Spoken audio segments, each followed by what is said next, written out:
É claro que quando eu faço esse vídeo, só saíram 4 dos 8 episódios e eu me reservo ao direito de voltar aqui depois que a série acabar. And here we go. I hope you're hungry for nothing. Now! What are you doing here, dipshit? I'm not dipshit Derek anymore. I'm delightful Derek. Então, eu nem tô aqui pra falar eu avisei, na verdade eu gostaria de oferecer algo pra limpar o paladar de vocês. O consenso dos fãs de Stranger Things que tratam a série como se fosse a franquia Vingadores da Netflix parece ser de que a terceira temporada é a pior de todas, pelo menos até chegar essa bomba de volume 2 agora. Mas eu sempre gostei muito dela. Com exceção da primeira, é a minha preferida. Então vamos falar de quando Stranger Things era divertido, de como no momento em que ela saiu na verdade era uma grande aposta e muito mais. E para desenvolver isso tudo, é claro, vamos elaborar uma lista numerada. Parte 1. A estrutura. Algo que eu sempre gostei da primeira temporada, que elas mantiveram por praticamente todas as seguintes, é a forma que eles usam a estrutura em núcleos. Segue mais ou menos assim. Cada grupinho vai coletando informações dentro do escopo deles e todos esses grupos precisam se encontrar e compartilhar elas para formar o quebra-cabeça. Na obra original, um drama com personagens tão bem conectados com a trama, que hoje me faz acreditar mais do que nunca nas acusações de que a primeira temporada foi plagiada, os meninos encontram Eleven e descobrem que o Will tá vivo no mundo invertido. O Hopper, depois de um pouco de investigação, acaba acreditando na Joyce, que o governo tá encobrindo seja lá o que tá acontecendo e que ela não tá louca. No que é uma das minhas cenas preferidas da série inteira.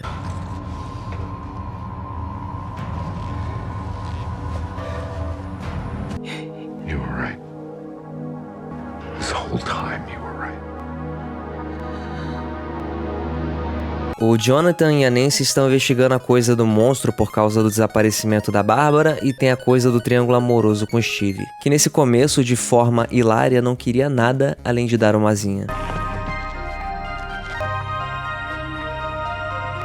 E isso me leva a outro elogio que eu tenho sobre isso. Cada um desses grupinhos, além de compor o elenco de personagens carismáticos, é meio que uma representação de um subgênero de terror. Os adolescentes com tesão sendo perseguidos por um monstro deformado, os moleques tentando salvar o amigo deles de bike, mochila e walkie-talkie, e a coisa da mãe que perdeu o filho e ninguém acredita, que na verdade tá mais pra um suspense dramático, mas mesmo assim. É tudo muito rico tematicamente. Na terceira temporada, a gente tem essa mesma estrutura com Dustin imediatamente se separando dos moleques e se juntando a um núcleo inédito. Continuando o par que fez um sucesso absurdo com o público na segunda temporada com o Steve, e pareando os dois com uma personagem inédita que em retrospecto tinha tudo pra roubar a cena mesmo e fincar a presença no elenco fixo. How many children are you friends with?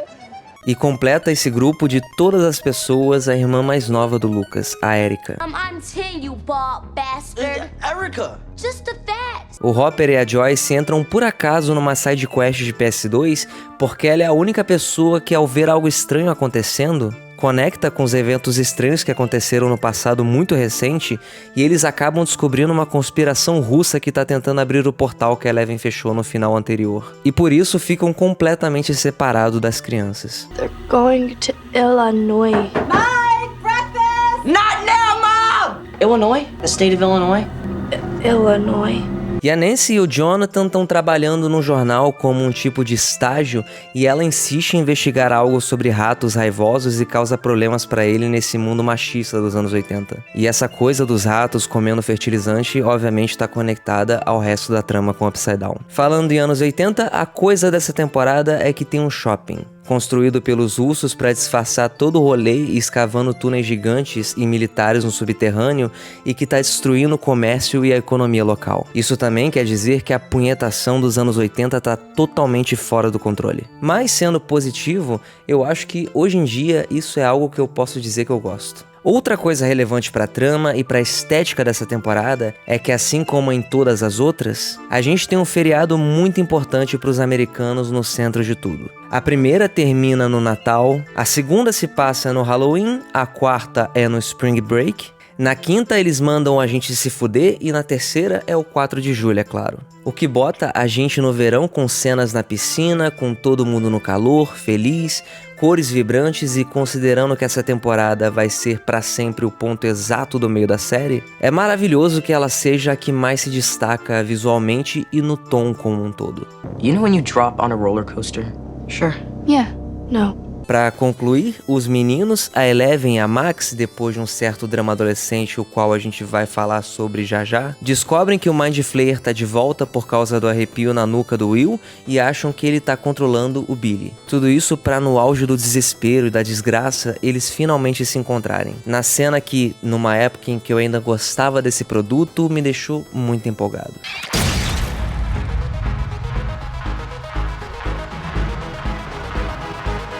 E já que estamos falando de Eleven, Max e Billy, vamos passar agora para a parte 2, os personagens. Vamos falar sobre os personagens, ou melhor, sobre o que fizeram com eles. Começando com a Eleven e com a Max. Quando você para pra pensar, na segunda temporada elas não trocaram nenhuma palavra. A Eleven ficou com ciúme dela quando saiu de casa pra ver o Mike e viu os dois no ginásio rindo e conversando.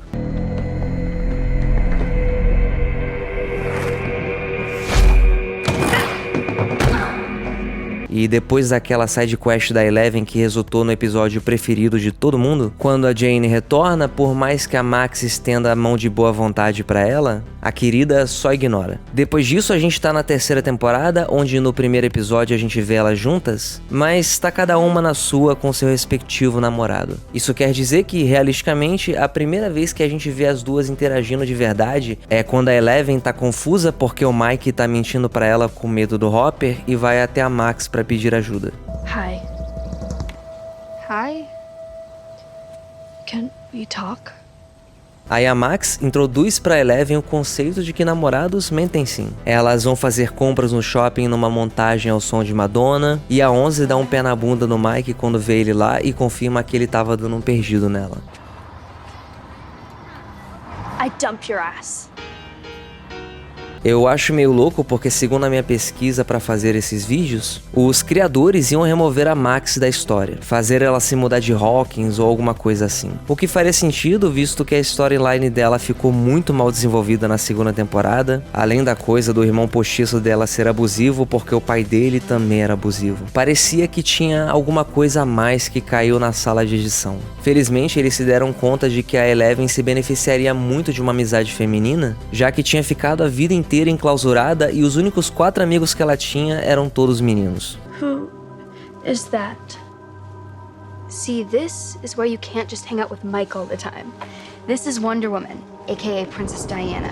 Essa amizade das duas, que vai desde elas se divertindo até investigando juntas a coisa toda do Billy talvez estar possuído, é a melhor coisa que já deram pra Eleven no roteiro dessa série. O que torna ainda mais decepcionante a falta total de presença da Millie Bobby Brown na cena do volume 2, onde ela vê a melhor amiga dela literalmente ressuscitar de um coma.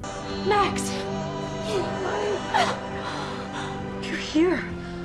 You're really here. Kal-El, no! E já que estamos falando sobre as duas, eu queria também dizer que no espírito natalino, a lindíssima thumbnail desse vídeo, desenhada pela @CunnyCanDraw, vai estar na descrição do vídeo em alta definição para vocês usarem de wallpaper ou para outros fins pessoais e não lucrativos, é claro. Outra coisa que eu tenho para elogiar na terceira ao mesmo tempo que critico a quinta é como as coisas se conectam uma na outra de maneira orgânica. As duas estão irritadas com os namorados, então usam os poderes da Eleven para espionar eles. Depois, numa brincadeira, elas giram a garrafa para ver quem seria o próximo, que cai no Billy, que tá numa situação muito suspeita.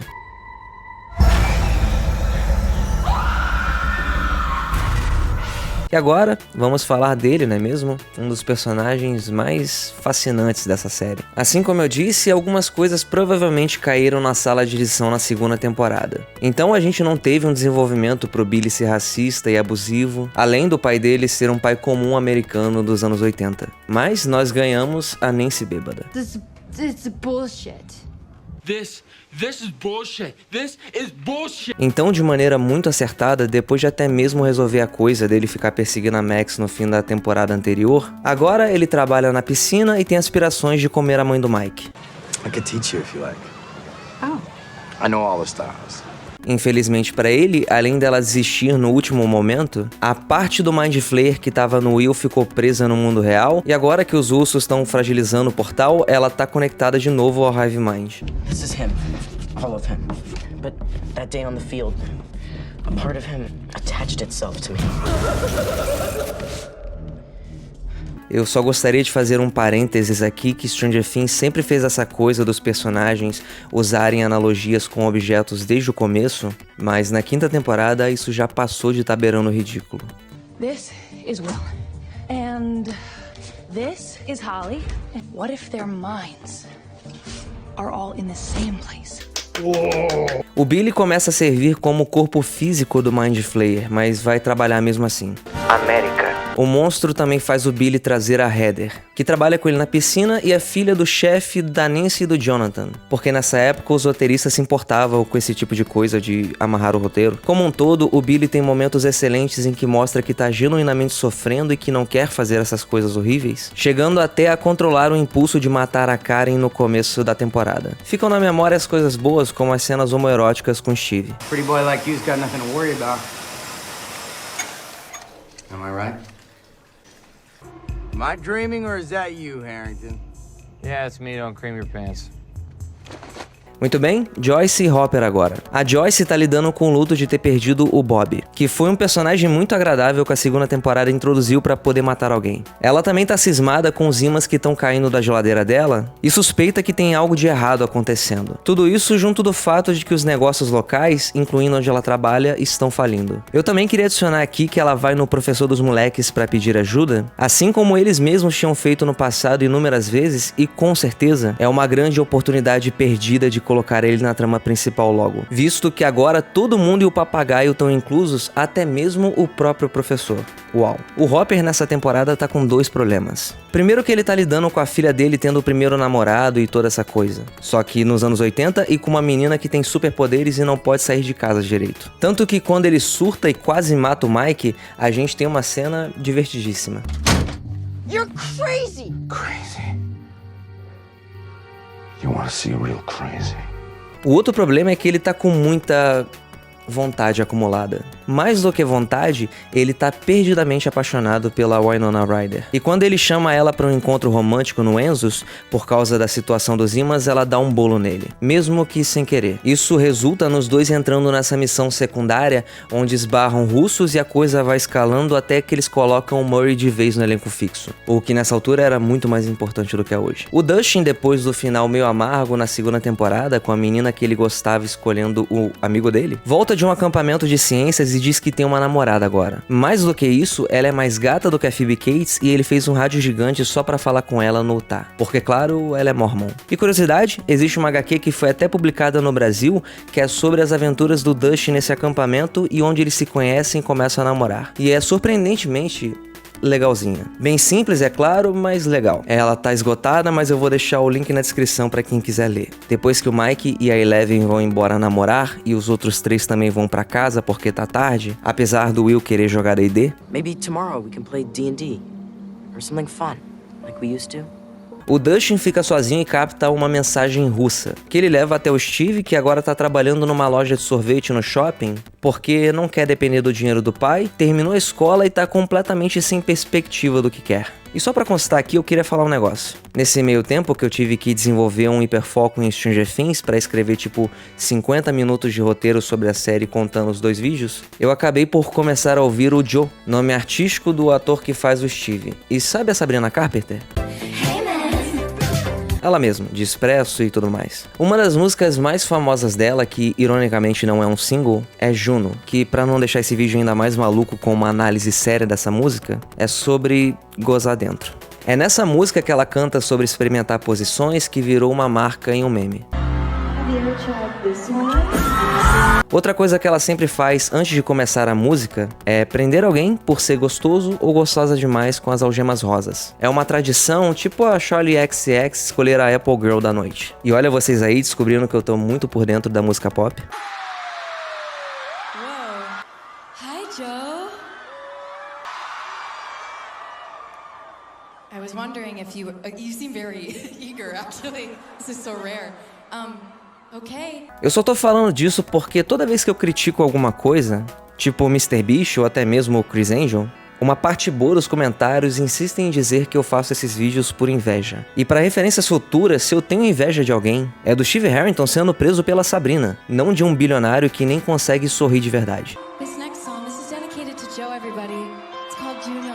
Ok, vamos voltar a Stranger Things. A Erika tá ótima nessa temporada. Só que eu já falei tanto sobre ela e sobre a Robin nos vídeos anteriores, e esse aqui tá ficando maior do que eu imaginava, que eu vou mencionar apenas a cena da Robin saindo do armário. Foi muito apropriado e bem feito e até mesmo inesperado, quando a intenção parecia de ser finalmente arrumar um par pro Steve. O que eles fizeram ainda melhor, colocaram uma melhor amiga pra ele que tava precisando mesmo. O que me surpreende mesmo é que, tipo, como esses caras fizeram essa cena e anos depois meteram aquela cena estranhíssima do Will com um grupo gigante de personagens não relevantes. Não faz o menor sentido. Falando no Will, ele, o Mike e o Lucas estão juntos nessa temporada. Mas os outros dois só querem saber das namoradas com quem eles brigaram. Ele fica puto, força eles a jogarem D&D e dá um piti depois que o Mike é, de fato, um babaca com ele. It's not my fault you don't like girls. Aí ele sente o famoso arrepio na nuca e a história muda. Com o Will literalmente falando pra mudarem de assunto, até porque o foco agora era o Billy sem camisa. I don't care anymore, Lucas. I really don't.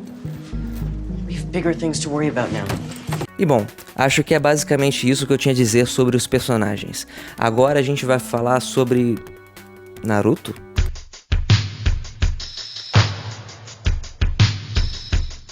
Muito bem, eu tô falando sério. Me acompanhem por um segundo apenas. Não muita gente sabe disso, mas Naruto tem um filme chamado The Last. Ele é de 2014 e existe por um propósito apenas. Explicar, já que o Kishimoto simplesmente esqueceu? Como Naruto e Hinata, que no futuro que nós vimos estão casados e com filhos, se apaixonaram. O que acontece é que o filme tem o começo de uma comédia romântica e a segunda e a terceira parte bem distantes não só desse tom, mas do resto de Naruto também. É meio que mais fantasioso na estética. Tem uma parte que se passa literalmente na lua, que tá pra colidir com a terra, e personagens overpower que não interessam absolutamente ninguém.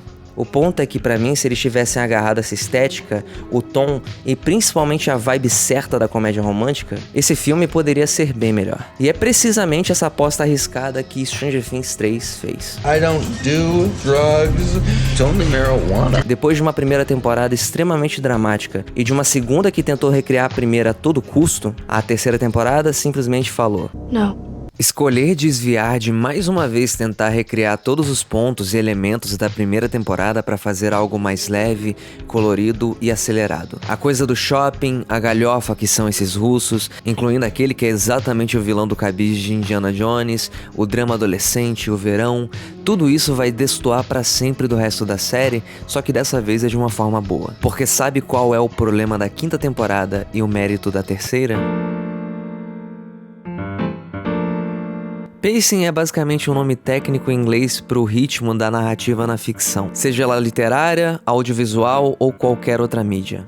O ritmo bizarro da quinta temporada, misturado com a dificuldade que é tentar fazer o seu próprio Vingadores Ultimato nos anos 80 e com crianças, é o que faz cenas como a do Jonathan e da Nancy terminando tão fora de lugar, que obriga os criadores aí no Twitter a avisar que eles sim terminaram. Isso sem contar aquela teoria, entre aspas, que se provou muito verdade, de que a série tá cada vez mais centralizada no frame para ser ideal para pôr nas redes sociais no vertical. O ritmo da terceira temporada, no entanto, é maravilhoso. As coisas se conectam daquele jeitinho de cada grupinho ter informações separadas, o foco é totalmente a comédia e o terror inesperadamente gore para uma série que tem como público-alvo parcialmente crianças, e os plots separados se esbarram um no outro de maneira orgânica e satisfatória. Até a coisa do shopping estar amarradinha com a storyline dos russos tentando abrir o portal, a namoradinha do Dustin, o dueto deles que algumas pessoas detestam, mas eu adoro, o Hopper e a Joyce desenvolvendo um relacionamento ao longo da temporada e o sacrifício dele, que de todas as coisas dessa temporada é uma das que eu menos gosto, porque o final é Eleven lendo a carta dele numa cena mega emocionante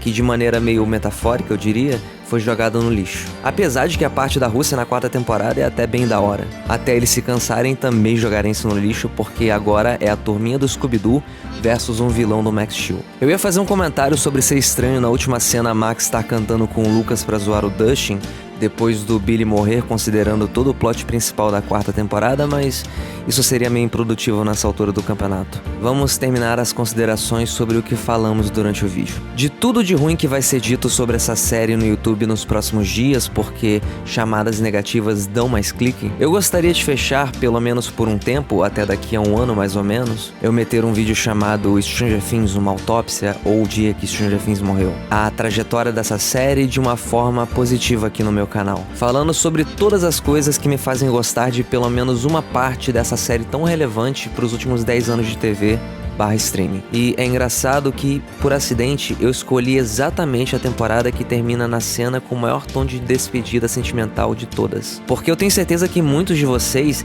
independente da qualidade do que a gente recebeu agora, se sente um pouco dessa forma. Mas eu gostaria de lembrar, sempre vai existir a 3ª temporada. Henderson! Henderson! He's back! He's back! I'm back! You got the job! You got the job! Oi, eu só queria desejar feliz ano novo pra todos vocês e agradecer muito os meus membros. Um beijo pra todos vocês e um excelente 2026. Eu acho que tô pra entrar na minha fase videogame agora, então se isso é algo que te interessa, se inscreve aí, deixa um like, um comentário. E é isso, a gente se vê em breve. Tchau.